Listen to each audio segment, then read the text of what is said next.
Hi friends, welcome to my channel. I'm Dr. Shelly and today we are going to discuss 7 C's of communication.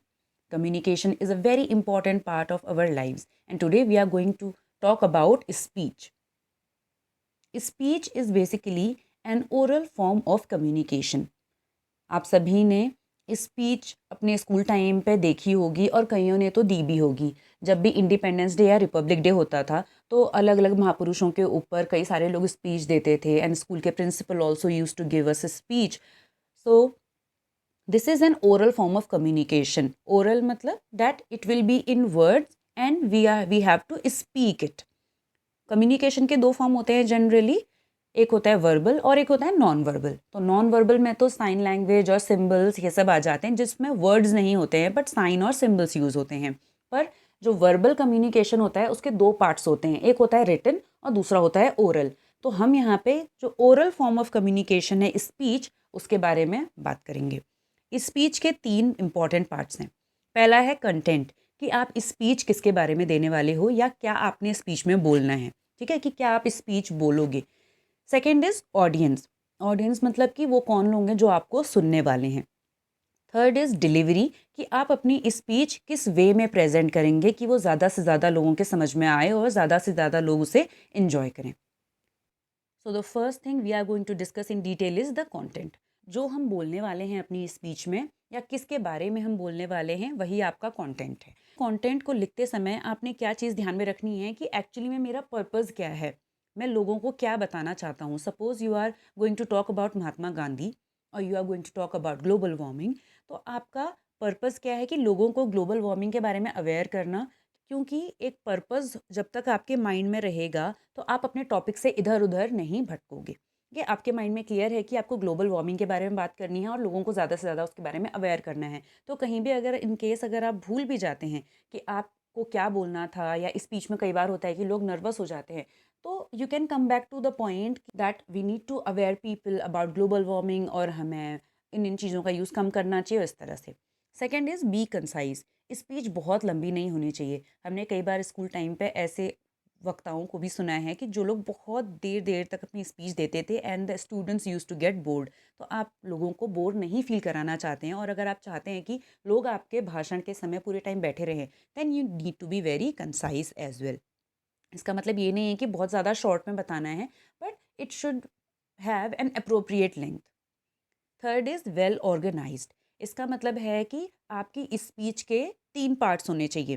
पहला beginning, second middle and third and. तो अगर आपने beginning अच्छी तरह से practice कर ली तो आपकी स्पीच ऑलरेडी बहुत ज़्यादा अच्छी हो जाएगी, क्योंकि आप एक कॉन्फिडेंस गेन करोगे क्योंकि आपकी बिगिनिंग ऑलरेडी प्रिपेयर्ड है and then you will go with the flow. Middle में आपने सारी इन्फॉर्मेशन देनी है, ठीक है, उसमें आपका सारा मेन कंटेंट आएगा जो भी आपने पढ़ा है उस व्यक्ति के बारे में या उस टॉपिक के बारे में। एंड में आपने कंक्लूड करना है कि तो फिर इन सब चीज़ों से वी अंडरस्टैंड दिस या इस तरह का आपको कंक्लूजन और बिगिनिंग की अच्छी तरह से प्रिपरेशन करनी है, ठीक है। उनको properly write it somewhere on the paper and then start practicing it in front of mirror. Fourth is good knowledge of the subject. कई बार ऐसा होता है कि आपकी स्पीच को सुनने के बाद कुछ लोग कोई क्वेश्चन रेज कर सकते हैं, या फिर suppose you are giving a presentation, तो प्रेजेंटेशन के बाद एक सेशन होता है जिसमें क्वेश्चन आंसर पुट करती है आपकी ऑडियंस। तो ऐसे में आपको अपने सब्जेक्ट की अच्छी नॉलेज होना बहुत ज़्यादा ज़रूरी है। Then the next thing is your audience. आपको ये जानना ज़रूरी है कि आपकी ऑडियंस कौन है, आपकी ऑडियंस किस तरह की है।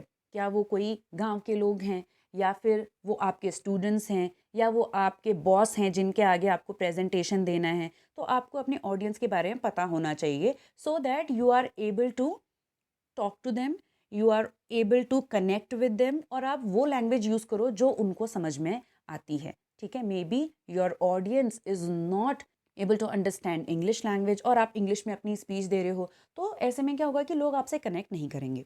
The second point is a strong beginning. हमेशा अपनी ऑडियंस को एड्रेस करना बहुत ज़रूरी है किसी भी स्पीच के बिगिनिंग में। Okay, so know your audience. Third is ensuring the audiences participation.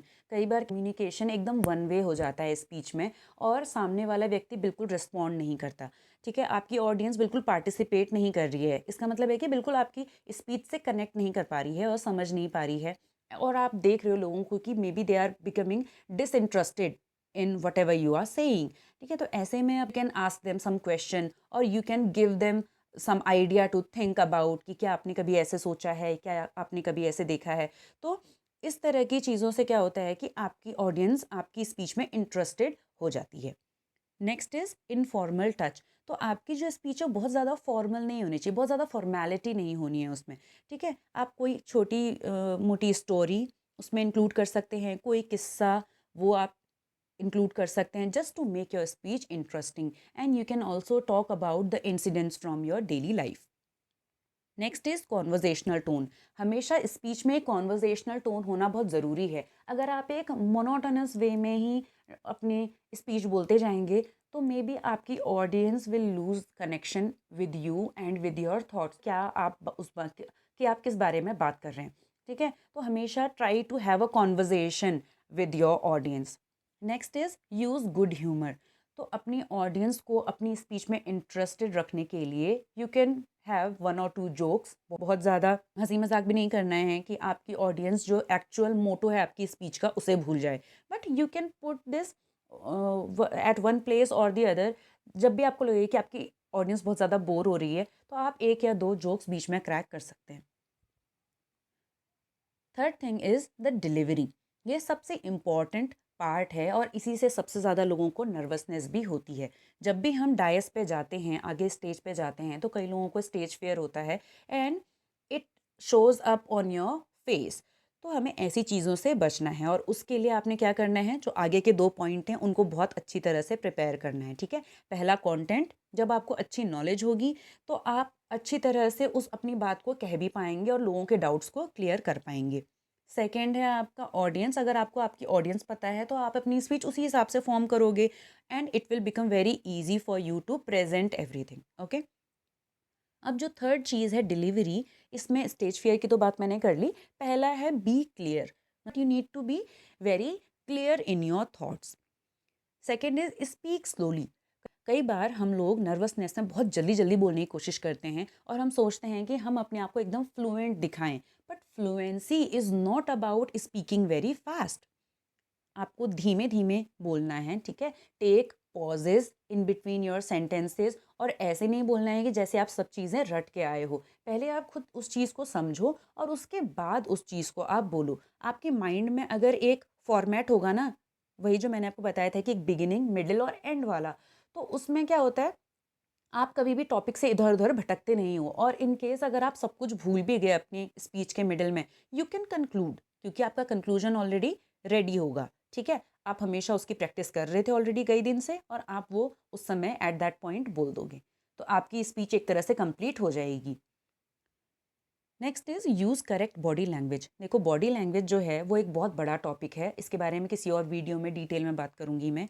क्योंकि बॉडी लैंग्वेज में आपके expressions, the way you stand before the audience and your eye contact, ये सभी चीज़ें आती हैं, ठीक है। Your gestures, the way you look at people, the way you make contact whenever you are standing before a crowd. Keep your chin up, not very up, but at a normal level, and speak with confidence. There should be a nervousness inside your heart, but you should show confidence on your face. इसीलिए मैंने बोला कि mirror में देख करके आपको practice करनी चाहिए, ठीक है।